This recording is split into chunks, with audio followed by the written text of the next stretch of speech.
Hello, my name is Jaime Martinez. I'm here to talk to you about torture, the crime committed by the U.S. military. You might think that torture is a medieval act or that it is illegal. You're right about the second part. It is illegal, and it should be, but the United States has been conducting torture acts since the 9/11 attacks. So I'm here to discuss the reasons why the U.S. should stop using torture as a way to gain information.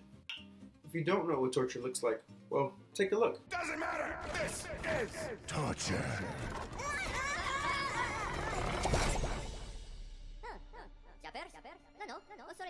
Wow, harder than I thought. Did you really think I was going to show you a video on torture?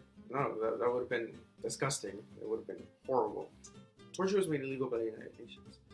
And the United States is part of the United Nations. And just to add to that, torture is also illegal under federal law, which begs the question if the U.S. military are criminals because of the acts that were made towards terrorists or suspects and their families. So what do Americans think about torture? Well, according to a national poll conducted by CNN, 49% of Americans believe that it is sometimes justified to use tactics like waterboarding to get information.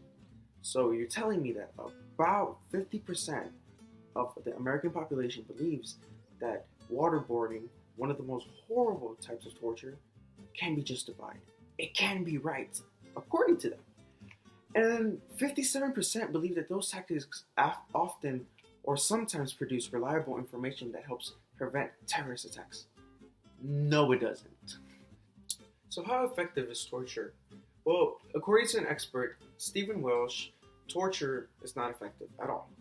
He quotes, "Even milder torture can result in false confessions. That is, information that is flat out inaccurate." Why, you may ask?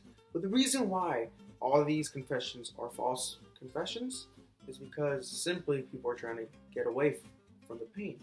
The pain is so unbearable that you would say anything, anything, just to get away from it. As kids, we learn what's morally right and morally wrong.